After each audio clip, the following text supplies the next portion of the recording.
A experiência ibérica demonstrara a Napoleão que a resistência popular e a persistência britânica eram obstáculos difíceis de suplantar. Entretanto, foi no leste europeu que o Império encontraria sua mais terrível provação. A Rússia, que desde o Tratado de Tilsit fora considerada aliada, cedo se tornaria inimiga irreconciliável. Para compreender este desenlace, é preciso retroceder à morte violenta do imperador Pavel I. Soberano excêntrico, mas resoluto, Pavel havia nutrido ressentimento contra a Grã-Bretanha e aproximara-se de Napoleão, chegando mesmo a conceber planos de uma expedição conjunta contra as possessões britânicas na Índia. Tal aliança era intolerável para Londres.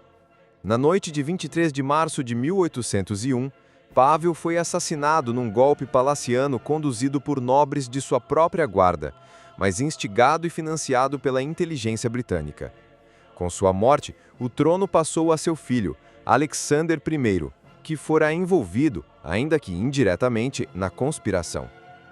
A coroação de Alexander I inaugurou um novo período para a Rússia.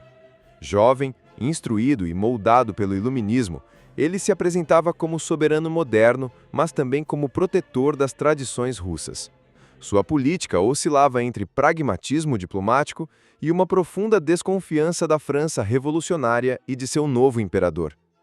Embora tivesse assinado a paz em Tilsit em 1807, após a derrota em Friedland, Alexander I nunca se sentiu verdadeiramente aliado de Napoleão. O bloqueio continental, imposto em 1806, tornava-se fonte crescente de atrito, pois a economia russa dependia do comércio de grãos, madeira e linho com a Grã-Bretanha.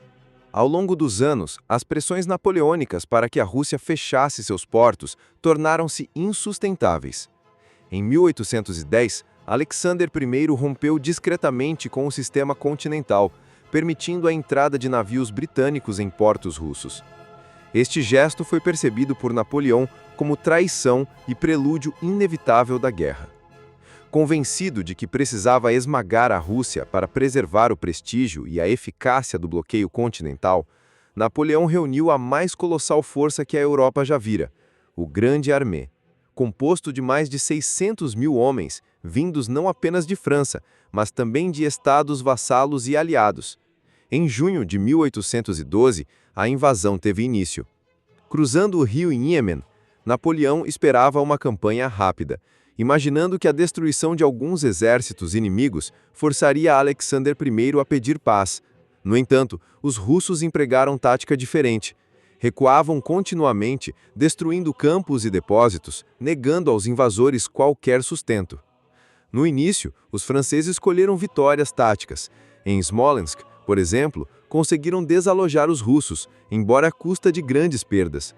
Cada quilômetro conquistado, porém, revelava-se oneroso, pois a logística do Grande Armée tornava-se insustentável nas vastidões russas. O ponto culminante deu-se em setembro, na Batalha de Borodino. Foi o maior e mais sangrento confronto da campanha, com cerca de 250 mil homens engajados. Napoleão obteve vitória nominal, abrindo caminho para Moscou, mas a vitória foi custosa e, sobretudo, vazia. Os exércitos russos não estavam destruídos. A cena após Borodino foi desoladora. Dezenas de milhares de mortos e feridos cobriam o campo, e o próprio Napoleão, hesitante e adoentado, recusou-se a lançar a guarda imperial para garantir triunfo completo. Essa prudência talvez necessária privou-o de um resultado decisivo. Dias depois, o Grande Armée entrou em Moscou. O espetáculo, porém, foi inesperado e amargo. A cidade encontrava-se quase deserta, abandonada pela população e incendiada por ordem de autoridades russas. Em vez de símbolo de vitória, Moscou ofereceu apenas ruínas fumegantes. Napoleão instalou-se no Kremlin e aguardou semanas uma oferta de paz que jamais veio. Alexander I firme declarava que preferia incendiar toda a Rússia a submeter-se ao invasor. Assim, Moscou queimava e o imperador francês via-se prisioneiro de sua própria conquista. Com o advento do inverno e a ausência de suprimentos, Napoleão foi obrigado a ordenar a retirada em outubro. Começava então a mais trágica marcha de sua carreira. Homens exaustos, mal equipados e perseguidos atravessavam as estepes sob frio cortante. A retirada converteu-se em pesadelo. A fome, o frio e os ataques constantes de cossacos dizimavam as colunas.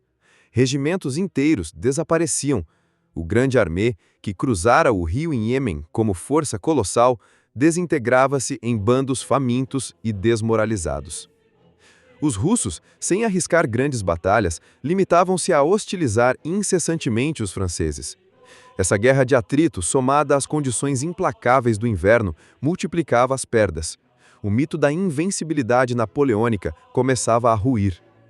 No final de novembro, ao tentar cruzar o rio Berezina, Napoleão enfrentou um dos momentos mais críticos da campanha. Cercado por exércitos russos, precisou improvisar pontes para garantir a travessia. O episódio transformou-se em símbolo da catástrofe. Milhares morreram afogados ou esmagados na debandada. Apesar do desastre, a habilidade de seus engenheiros e a disciplina de alguns corpos permitiram que Napoleão escapasse, salvando uma fração de suas tropas. Ainda assim, o que restava do grande armê chegava reduzido a pouco mais de 30.000 combatentes aptos de um total inicial de mais de 500.000. A campanha de 1812 não fora apenas derrota militar, fora cataclismo político e moral. A aura de Napoleão, cultivada desde Marengo e Austerlitz, desmoronava diante da Europa, que agora via a possibilidade real de derrotar o gigante. Na Rússia, o episódio foi celebrado como vitória nacional. A resistência de Alexander I e o sacrifício do povo deram origem a um sentimento de unidade e orgulho que perduraria por todo o século XIX. O patriotismo russo encontrava em 1812 seu ato fundador. Para os franceses, porém, a retirada foi um trauma inesquecível. Crônicas descrevem soldados transformados em espectros, corpos congelados abandonados ao longo da estrada, e um imperador que, pela primeira vez, via escapar de suas mãos o destino da Europa. A travessia do Berezina, em particular, gravou-se como metáfora da ruína. A obstinação de Napoleão em prosseguir contrastava com a dissolução de seu exército. Do orgulho da marcha triunfal em direção a Moscou, restava apenas o espectro de uma fuga desesperada. A campanha de 1812 marcou o início do fim. Embora Napoleão ainda pudesse levantar novos exércitos e lutar batalhas notáveis, jamais recuperaria a confiança plena dos povos e monarcas da Europa. A Rússia transformara-se no túmulo de sua glória. Assim, a invasão russa revelou os limites do império. A logística, a vastidão territorial e a obstinação inimiga demonstraram que nem mesmo o gênio napoleônico podia subjugar forças que transcendiam a estratégia. Moscou queimada tornava-se símbolo do fracasso da dominação continental. Daquele inverno, a Europa saiu renovada em esperança. A Rússia, emergindo como potência moral e militar, preparava-se para liderar as coalizões que em breve marchariam contra Napoleão.